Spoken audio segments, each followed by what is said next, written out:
جو محرمات ابدیہ ہیں، ہمیشہ ہمیشہ کے لیے جو رشتے حرام ہو چکے ہوئے ہیں، جن کے ساتھ نکاح نہیں ہو سکتا، ان کو انشاءاللہ ڈسکس کریں گے۔ اسی کانٹیکسٹ میں داماد اور ساس کے حوالے سے لوگ سوال کرتے ہیں، سسر اور بہو کے حوالے سے، ان کو ہم عربی میں کہتے ہیں مساہرت کا رشتہ، سسرالی رشتے۔ ایون اب تو معاملات اتنے بگڑ چکے ہیں کہ ہم سے تو لوگوں نے یعنی باپ بیٹی والا بھی سوال یہاں پہ ہماری اکیڈمی میں بعض اوقات آ جاتا ہے، وَلِعَوْذُ بِاللَّهِ تعالیٰ۔ میں اشارتاً گفتگو کر رہا ہوں، بالکل ننگی بات کرنے کی ضرورت نہیں، سب کو سمجھ ہے، کیونکہ میری کمپیٹنسی نہیں ہے گندے لطیفے سنانے والی، اس لیے میں اشارتاً گفتگو کروں گا۔ میرے بھائیو، سورۃ النساء کی آیت نمبر 23 جو پارہ نمبر 4 میں آخری آیت ہے، اس میں اللہ تعالیٰ نے محرمات ابدیہ یعنی جو ہمیشہ ہمیشہ کے لیے محرم رشتے ہیں، جن کے ساتھ نکاح ممکن نہیں ہے، ان کو ڈسکس کیا ہے۔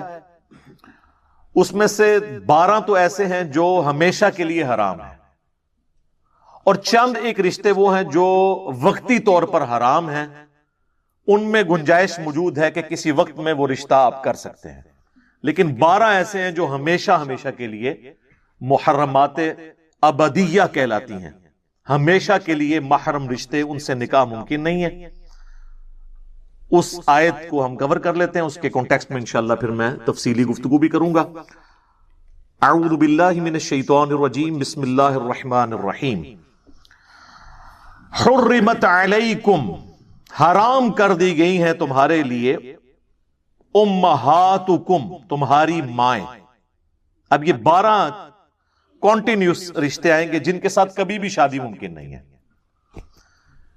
اینڈ پہ جا کے ایک پاسبلٹی آئے گی جو وقتی طور پر، ٹیمپرری طور پر حرام رشتہ ہے، اور کچھ احادیث کے اندر بھی آئے ہیں، کچھ اگلی آیت کا تھوڑا سا حصہ اس میں بھی انشاءاللہ ڈسکس ہو جائے گا۔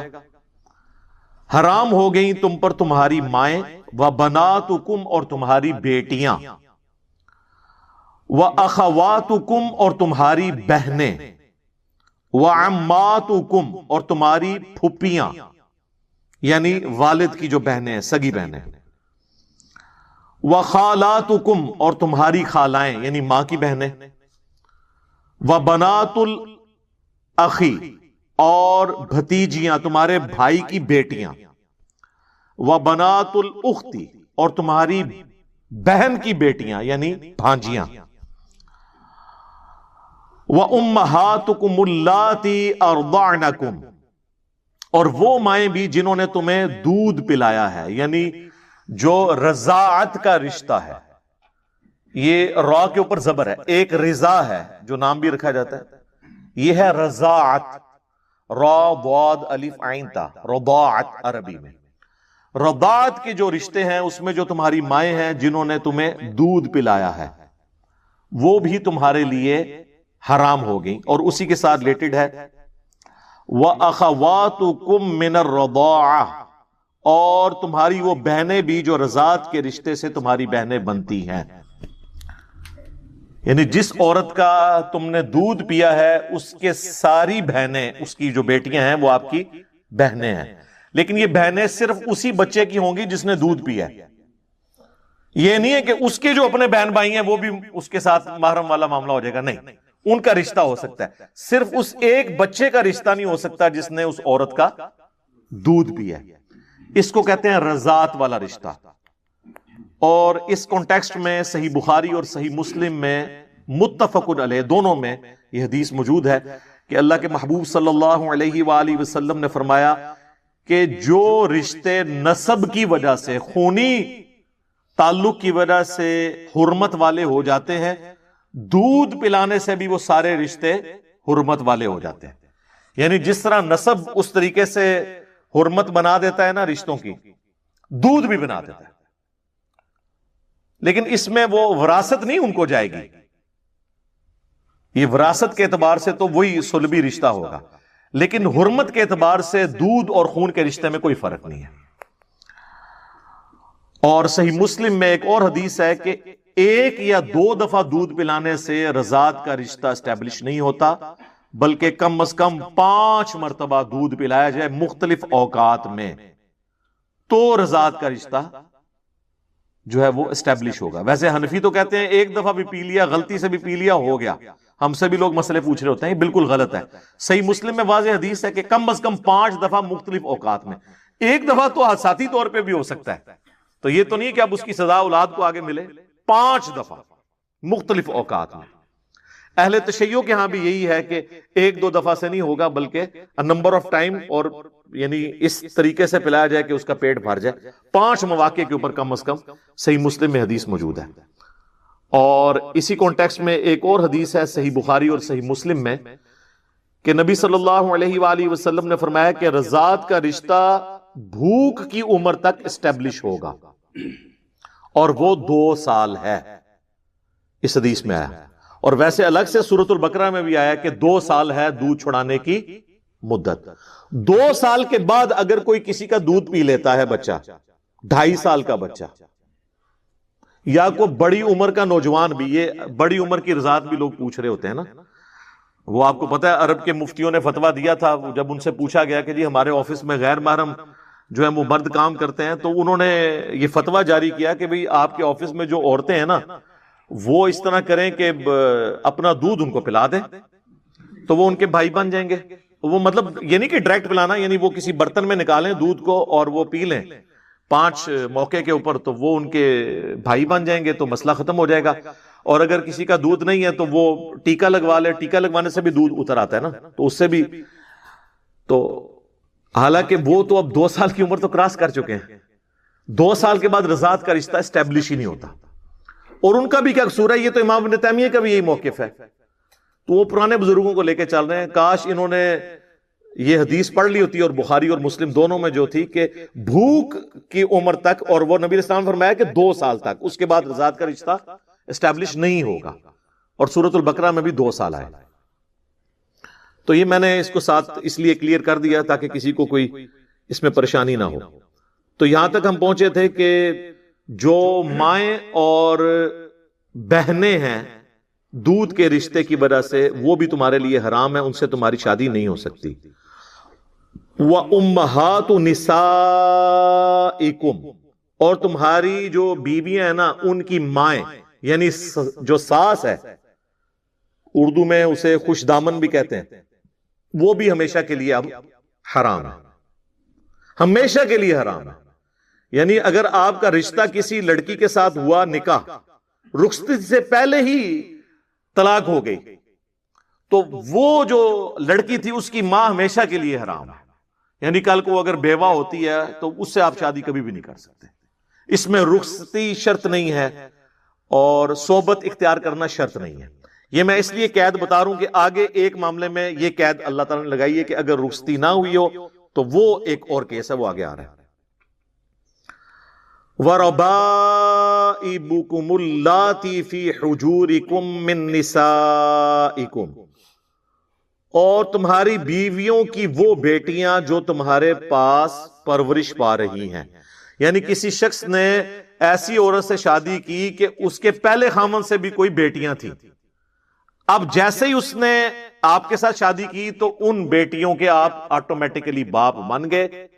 لیکن یہاں پر وہ قید لگا دی کہ اگر نکاح صرف ہوا تھا نا اور خلوت صحیحہ نہیں ہوئی تھی، ایک دوسرے کو چھوا نہیں تھا، تو اس سے پہلے ہی طلاق ہو گئی، تو اب وہ حرمت والا معاملہ نہیں ہوگا، وہ ساتھ ذکر آ رہا ہے۔ فی حجورکم من نسائکم اللاتی دخلتم بہن، جن سے تم صحبت کر چکے ہو۔ فإن لم تکونوا دخلتم بہن، اگر تم نے ان کے ساتھ صحبت نہیں کی، فلا جناح علیکم، پھر نکاح کرنے میں حرج نہیں ہے۔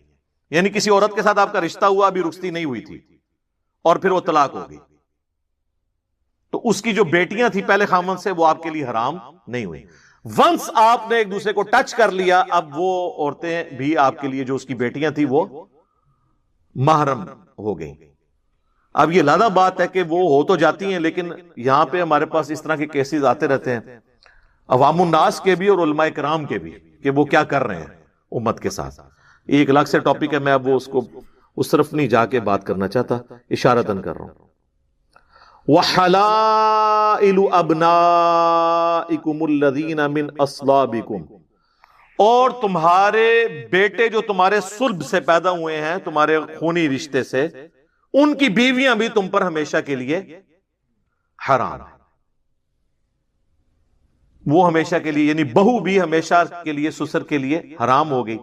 تو لہذا اب یہ جتنے حرمت والے رشتے ہیں نا، ان میں اب پردہ وہی ہوگا جو گھر کے اندر ایک بہن بھائی کا پردہ ہوتا ہے. چہرے کے نقاب والا معاملہ اس میں نہیں ہوگا، الا یہ کہ جہاں پر فتنے کا اندیشہ ہو وہ الگ بات. یہ وہ 12 رشتے تھے جو ہمیشہ کے لیے حرام ہیں. اب ایک کیس آ رہا ہے جو ہمیشہ کے لیے نہیں، وقتی طور پر ہے، اور وہ ہے وَأَن تَجْمَعُوا بَيْنَ الْأُخْتَيْنِ، اور یہ کہ تم دو بہنوں کو اکٹھا ایک نکاح میں لے لو. یعنی سالی کے ساتھ بھی اپنی بیوی کی موجودگی میں نکاح کر لیا جائے. یہ وقتی طور پر حرام ہے. اگر بیوی مر گئی تو پھر آپ سالی سے شادی کر سکتے ہیں. جیسے سیدنا عثمان کے عقد میں سیدہ رقیہ اور ام کلثوم علیہم السلام، نبی علیہ السلام کی 2 بیٹیاں جو آپس میں سگی بہنیں تھیں، یکے بعد دیگرے عقد میں آئی ہیں نا. لیکن یہ ٹیمپرری طور پر حرام ہے کہ بیک وقت 2 بہنوں سے رشتہ نہیں ہو سکتا. یہ ہمیشہ کے لیے حرام نہیں ہے. اور اسی کی ایکسٹینشن آگے آ جائے گی اگلی آیت کے اندر کہ جو خامدوں والی عورتیں ہیں وہ بھی حرام ہیں. یعنی آپ کی بیوی میرے اوپر حرام ہے، میری بیوی آپ کے اوپر حرام ہے جب تک وہ میری بیوی ہے. لیکن اگر وہ میری بیوی نہیں رہتی، آپ کی بیوی نہیں رہتی، پھر وہ کہیں بھی رشتہ کر سکتی ہے. لیکن جب تک وہ خامند والی ہے وہ کہیں اور رشتہ نہیں کر سکتی. تو یہ بھی وقتی طور پہ ہے. اس کا ذکر اگلی آیت میں آ جائے گا 24 نمبر میں. یہ ٹیمپرری ہے. اور یہ جو آیا نا وَأَن تَجْمَعُوا بَيْنَ الْأُخْتَيْن کہ 2 بہنوں کو اکٹھا نہیں کر سکتے، اسی کی ایکسٹینشن ایک بخاری مسلم میں آئی ہے کہ نبی علیہ السلام نے فرمایا کہ پھوپھی اور بھتیجی کو ایک نکاح میں جمع نہیں کر سکتے، اور خالہ اور بھانجی کو بھی نہیں کر سکتے. یعنی آپ کسی کی پھوپھی کے ساتھ شادی کریں، اس کی بھتیجی کے ساتھ آپ پیرلل میں شادی نہیں کر سکتے. اور اس کو سمجھنے کا ایک بڑا آسان سا فارمولہ ہے. آپ کسی بھی 2 عورتوں کو اکٹھا اپنے نکاح میں نہیں لے سکتے کہ ان 2 عورتوں میں سے اگر ایک کو مرد تصور کر لیا جائے اور ان دونوں کی آپس میں شادی ممکن نہ ہو. مثلا کیا بہن اور بھائی کی شادی ہو سکتی ہے؟ نہیں. تو اس کا مطلب ہے کہ 2 بہنیں تھیں، ان میں سے ایک کو بھائی تصور کر لیا لڑکا، تو ان کی آپس میں شادی ہو سکتی ہے. تو بس اب یہ دونوں عورتیں بھی اکٹھی ہو کے کسی اور مرد کے عقد میں نہیں جا سکتی. اسی طرح کوئی شخص اپنی پھوپھی سے شادی کر سکتا ہے؟ نہیں.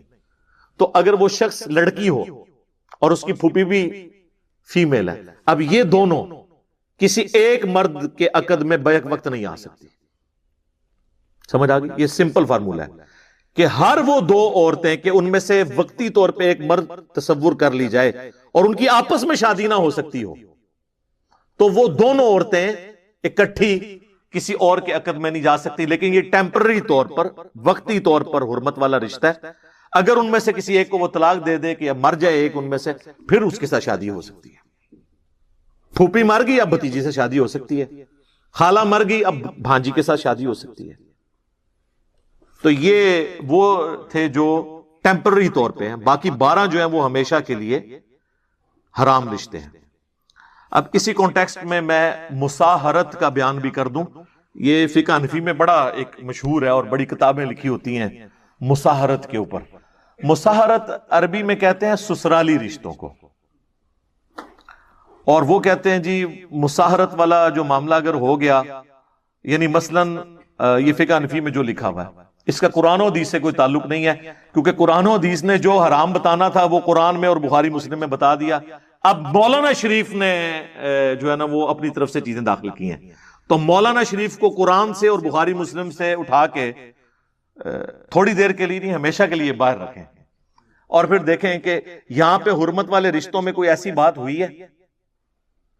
وہ بتاتے ہیں آپ کو مساہرت والا رشتہ، بڑی کتابیں لکھتے ہیں اور کہتے ہیں جی پتہ ہے جی. پھر پوچھ رہے ہوتے ہیں لوگوں سے کہ جی اگر کسی مرد نے اپنی ساس کو شہوت کے ساتھ چھوا غلطی سے یا جان بوجھ کے صرف چھو لیا تو اس کی اپنی بیوی اس پہ ہمیشہ کے لیے حرام ہو گئی، یہ وہ کہتے ہیں۔ اور وہ کہتے ہیں کہ اس لیے کہ قرآن میں آیا ہوا ہے کہ جی وہ ساس تو اس پہ حرام تھی، لیکن قرآن میں یہ تو نہیں آیا کہ ساس کے ساتھ اگر وہ ایسا معاملہ کر لیتا ہے تو اس کی اپنی بیوی جو آلریڈی اس سے پہلے اس نے اپنے عقد میں لی تھی وہ نکل جائے گی، یہ زیادہ ایک حرام فعل ہوگا۔ اسی طریقے سے اگر کسی سسر نے چھو لیا اپنی بہو کو غلط نیت کے ساتھ، ویسے تو محرم تھے آپس میں، تو وہ کہتے ہیں وہ چھو لیا اور خامن بےچارا باہر محنت کر رہا ہے، وہ اس کے عقد میں سے اس کی بیوی نکل گئی، قصور پیو دا بھگت رہا ہوں۔ پنجابی کہتے ہیں خسم نانی کرے تے چٹی دو طرح پر ہے، اتنے جناب وہ پیو نے کام پایا ہے تو کہتے ہیں کہ وہ بیٹے کے عقد سے اس کی بیوی نکل گئی، وہ بیٹا بےچارا باہر ہے اس کو پتا بھی نہیں۔ اور اسی میں وہ آگے پھر کہتے ہیں کہ اگر کوئی باپ کسی لڑکی کا رات کے وقت اندھیرے میں اٹھا اور اس نے ہاتھ لگانا تھا اپنی بیوی کو، غلطی سے نیند میں، غلطی سے بھی، سر نوٹ کریں، غلطی سے بھی اپنی بیٹی پہ پڑ گیا تو اس کی اپنی بیوی ہمیشہ کے لیے اس پہ حرام ہوگی، ہمیشہ کے لیے، دوبارہ اب نکاح بھی نہیں ہو سکتا، جان بوجھ کے نہیں، غلطی سے بھی۔ تو جان بوجھ کے تو اب یہ سارے کے سارے معاملات چاہے جان بوجھ کے کسی نے کیا یا غلطی سے کیا، اس کی وجہ سے، اس حرام کام کی وجہ سے کوئی حلال رشتہ ہمیشہ کے لیے ختم نہیں ہوگا۔ وہ جو ختم ہونے والے تھے وہ یہ آ گئے یہاں پہ رشتے۔ جناب سورۃ النحل میں تو یہاں تک آیا ہے کہ اگر کسی شخص کے دل میں ایمان ہے اور جان بچانے کے لیے اسے مجبوراً کفر بولنا پڑتا ہے تو تب بھی اس کا ایمان نہیں جائے گا، اور جان بچانے کے لیے مجبوراً اسے حرام کھانا پڑتا ہے تو وہ مردار، بہتا ہوا لہو، خنزیر کا گوشت اور غیر اللہ پر کے نام پر جو چیز قربان کی گئی وہ بھی کھا سکتا ہے جان بچانے کے لیے، اس پہ ملامت نہیں ہوگی۔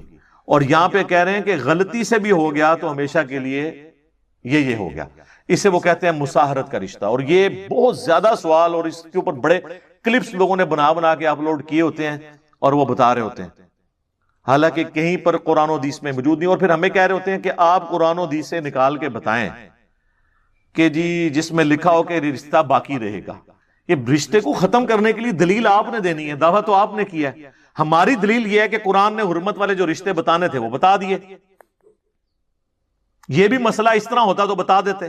پھر بھی آپ کی تسلی کے لیے بتائیں کہ صحیح بخاری آپ کھولیں، کتاب النکاح چیپٹر نکال لیں اس کا، اس میں امام بخاری نے باقاعدہ ایک پورا باب باندھا ہے اس حوالے سے، ابن عباس کے حوالے سے حدیث لی اور نیچے کئی ایک صحابہ اور تابعین کے اقوال لیے ہیں جس میں انہوں نے فقہ حنفی پہ رد کیا ہے کہ اس طرح اگر کوئی کر لیتا ہے تو اس کی اپنی بیوی فارغ نہیں ہوگی، یہ مساہرت والے رشتے کے اعتبار سے۔ تو امام بخاری نے صحیح بخاری میں یہ رد کیا ہے، مراد یہ فتنہ پرانا ہے اور امام بخاری نے اس کے اوپر رد کیا، حالانکہ امام بخاری نہ بھی رد کرتے، قرآن میں واضح نص موجود ہے۔ جب قرآن کہہ رہا ہے کہ حرمت والے رشتے ہی ہیں تو آپ اپنی طرف سے تو کوئی حرمت والا رشتہ تو نہیں بنا سکتے، یہ تو شریعت سازی ہے، یہ تو بدعت ہے۔ اب یہاں پر ایک اور مسئلہ بھی میں بتا دوں، صحیح بخاری اور صحیح مسلم میں ایک حدیث ہے کہ نبی علیہ السلام نے نکاح شغار کرنے سے بھی منع فرمایا ہے، جسے ہم اردو میں اور پنجابی میں وٹا سٹا کہتے ہیں، لیکن یہاں پر وٹا سٹا اور ہوتا ہے، جو ہمارے ہاں وٹا سٹا رائج ہے نا یہ حرام نہیں ہے، وہ حدیث میں موجود ہے بخاری اور مسلم دونوں میں کہ کوئی شخص اپنی بہن یا بیٹی کا رشتہ اس شرط پہ کسی مرد سے نہیں کر سکتا کہ تو اپنی بیٹی مجھے دے دے، میں اپنی بیٹی تجھے دیتا ہوں، یا تو اپنی بہن کا نکاح میرے ساتھ کر دے، میں اپنی بہن کا نکاح تیرے ساتھ کرتا ہوں، اور اس کے بدلے حق مہر میں نہیں دوں گا، میرا حق مہر یہ ہے کہ میں نے اپنی بہن یا بیٹی تجھے دے دی اور تیرا حق مہر یہ ہے کہ تو نے اپنی بہن۔ تو حق مہر کے بغیر اس طرح کا رشتہ کرنا، اسے کہتے ہیں نکاح شغار یا وٹا سٹا، یہ والا وٹا سٹا حرام ہے۔ لیکن اگر دو مرد آپس میں کہتے ہیں کہ میں اپنی بہن کا رشتہ تمہارے ساتھ کرتا ہوں، تم میرے ساتھ کر دو، اور دونوں کا حق مہر رکھا جاتا ہے تو اس میں کوئی حرج نہیں، یہ والا وٹا سٹا حرام نہیں ہے۔ یا کوئی شخص کہتا ہے میں اپنی بیٹی کا رشتہ تمہیں دیتا ہوں، تم اپنی بیٹی کا رشتہ مجھے دو، ٹھیک ہے، اور دونوں کا الگ الگ حق مہر رکھا جائے، اور یہ شرط لگا کے نہ ہو کہ جی اگر نہیں دو گے تو میں نہیں کروں گا، اس طرح کا معاملہ نہ ہو، تو اس میں کوئی نہیں، جیسے عموماً رشتہ داروں میں ہو جاتا ہے، اور اس کی انٹینشن یہ ہوتی ہے کہ چلو ایک رشتہ زیادہ مضبوط ہو جائے گا، وہ اس کو طلاق نہیں دے گا، وہ اس کو طلاق نہیں دے گا، اور لوگ کہہ رہے ہوتے ہیں وٹا سٹا اسلام میں حرام ہے. وٹا سٹا یہ والا حرام ہے جس میں حق مہر نہ رکھا جائے. اچھا, اسی طریقے سے سورۃ البقرہ میں اللہ تعالیٰ نے فرما دیا کہ مشرک عورت کے ساتھ نکاح نہیں کر سکتے, نہ مشرک مرد کے ساتھ. اور اس سے مشرک سے مراد اہل حدیث والا مشرک نہیں ہے. اس مشرک سے مراد ہے جو کافر مشرک ہے, جو کلمہ گو نہیں ہے. جو کلمہ گو مشرک ہے اس کا معاملہ الگ ہے, وہ مسلمان ہے. آپ کو ہم پابند نہیں کرتے کہ آپ ضروری کریں, وہ تو ابن ماجہ میں حدیث ہے اپنے کفر میں شادی کرو, ہم پلہ لوگوں میں. لیکن یہ مشورہ ہے, اگر کوئی ہم پلہ لوگوں میں نہ بھی کرے تو شادی تو ہو جائے گی, لیکن پریفریبل ہے کہ اپنے اسی خاندان کے اندر کی جائے, تاکہ عادتیں ملتی جلتی ہوتی ہیں, نبھنا آسان ہو جاتا ہے. تو جو چیزیں کلچرل ہیں ان کا معاملہ ایک پیرلل میں اس کا خیال اپنی جگہ رکھنا ضروری ہے, لیکن اس کو آپ شریعت نہیں بنا سکتے. بہرحال اس میں ایک شاذ قول ہے صحیح بخاری میں سورۃ البقرہ کی انہی آیات کے کانٹیکسٹ میں, عبداللہ ابن عمر کا. وہ کہتے تھے کہ بھئی میں اس سے بڑا شرک کوئی نہیں سمجھتا کہ کوئی شخص حضرت عیسیٰ ابن مریم کو اللہ کا بیٹا کہے یا اللہ کہے. یعنی وہ یہ کہتے تھے کہ اہل کتاب کی عورتیں بھی چونکہ مشرکہ ہیں لہٰذا ان سے نکاح درست نہیں ہے. لیکن امت کا اجماع ہے کہ عبداللہ بن عمر کا یہ قول شاذ ہے, یعنی یہ قول ایکسیپٹیبل نہیں ہے, امت کے اجماع کے خلاف ہے, صحابہ کے اجماع کے خلاف ہے. کیوں؟ قرآن میں سورۃ المائدہ میں اللہ تعالیٰ نے فرمایا کہ جو آخر میں آیات نازل ہونے والی ہیں سورۃ المائدہ کی, کہ آج کے دن اہل کتاب کی عورتیں بھی تمہارے لیے حلال ہوئیں اور ان کا ذبیحہ بھی اگر اللہ کے نام پر ہو تو حلال ہوا. تو اللہ کو تو پتا تھا کہ اہل کتاب جو ہیں وہ سارے ہی آلموسٹ مشرک ہیں. وہی قرآن آپ کو بتا رہا ہے نا سورۃ المائدہ میں, لقد کفر الذین قالوا ان اللہ هو المسیح ابن مریم. وہ کافر ہیں جو کہہ رہے ہیں کہ عیسیٰ ابن مریم ہی اللہ ہے. اور لقد کفر الذین قالوا ان اللہ ثالث ثلاثہ, وہ بھی کافر ہیں جو کہہ رہے ہیں تین میں سے ایک ہے اللہ, یعنی گاڈ دا ہولی فادر. اور جو سیدنا عیسیٰ ہیں وہ ہولی سن ہے, اور روح قدس جو ہے وہ اس کو کہتے ہیں ہولی گوسٹ, یا حضرت مریم کے بارے میں پہلے عقیدہ ہوتا تھا, اب ہولی گوسٹ اس کی جگہ آ گیا. تو اللہ تعالیٰ جب ان کے شرک کو بیان کر رہا تھا تو اللہ تعالیٰ کو یہ پتا تھا کہ یہ مشرک ہیں, لیکن ان کو بینیفٹ دیا کہ چونکہ یہ اہل کتاب ہیں, آسمانی مذہب کو ماننے والے ہیں, اگرچہ مشرک ہیں لیکن چونکہ نبیوں کے ماننے والے ہیں, ان کی عورتوں کے ساتھ نکاح جائز ہو جائے گا. اور سب کا اجماع ہے. ہاں ہم ترغیب ضرور دلاتے ہیں کہ بہتر ہے نہ کریں, مسلمان عورتیں تھوڑی ہیں کرنے کے لیے, لیکن کسی کو منع نہیں کر سکتے. تو اب میرا ایک معصومانہ سوال ہے, اگر یہود و نصارہ کی بچیوں کے ساتھ نکاح ہو سکتا ہے تو سنی کا شیعہ کی بچی کے ساتھ اور شیعہ کا سنی کی بچی کے ساتھ کیوں نہیں ہو سکتا؟ تو یا پھر مان لیں اعلیٰ حضرت کی طرح کے یہود و نصارہ سے بھی بات کر رہے ہیں. ہاں یہ اعلیٰ حضرت نے لکھا ہے, احکام شریعت ان کی اپنی کتاب ہے, اس میں انہوں نے لکھا ہے کہ وہابیہ, اور پھر لکھا وہابیہ دیوبندیہ, وہابیہ غیر مقلد یعنی اہل حدیث اور دیوبند, اور پھر ساتھ لکھا قادیانی کافروں کو بھی بیچ میں شامل کیا, اور لکھا روافظ. ان سب کا نام لکھ کے انہوں نے کہا یہ سب کے سب جو لوگ ہیں یہ مرتد ہیں. مرتد کا مطلب ہے اسلام چھوڑ گئے اور واجب القتل. اور یہ 1,00,000 دفعہ بھی اللہ کا نام لیں تو ذبیحہ مردار ہی رہے گا. البتہ یہود و نصارہ اگر اللہ کا نام لے کر کریں تو وہ حلال ہوگا, یہ حرام رہے گا. 1,00,000 دفعہ بھی نام لے تو کس کا؟ دیوبندی, اہل حدیث, شیعہ, ان سب کا. اور قادیانی کافروں کو بھی بیچ میں ڈال دیا. انہوں نے قادیانیوں کے کھاتے میں ڈالا ہے ان کو, کہا کہ یہ 1,00,000 دفعہ بھی نام لیں تو ذبیحہ حرام رہے گا, البتہ یہود و نصارہ اگر کریں تو حلال ہوگا.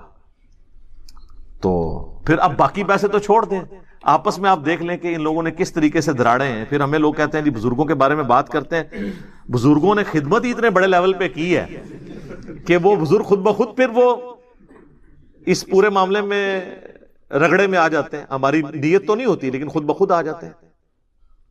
اور پھر ملفوظات اعلیٰ حضرت میں کہتے ہیں جی ان کے بیٹے نے جمع کیے ہیں. سر ان کے بیٹے نے جمع کیے ہیں جو مفتی اعظم ہند ہیں مصطفیٰ رضا خان نوری, جن کی نعت ہے تو شمع رسالت ہے عالم تیرا پروانہ. وہ بیٹا ہے ان کا جس نے ان کے ملفوظات جمع کیے ہیں. اور اس سے بڑی بات, ملفوظات کی جو پہلی جلد ہے نا, پہلا حصہ, وہ اعلیٰ حضرت نے خود پڑھا ہوا ہے اور اس پہ مور لگائیے کہ میں نے اسے لفظ بلفظ پڑھا ہے، تو پھر اعلیٰ حضرت کی اپنی ہوگی نا.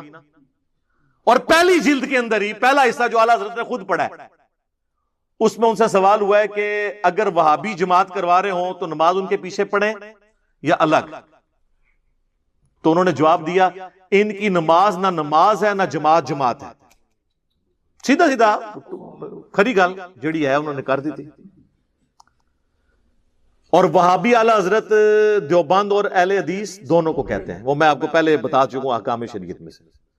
پھر وہ کہتے ہیں کہ وہابیہ کی مسجد میں نماز پڑھ سکتے ہیں دیوبند اور اہل حدیث کے. تو انہوں نے کہا، جواب دیا، کفار کی مساجد مثل گھر کے ہیں.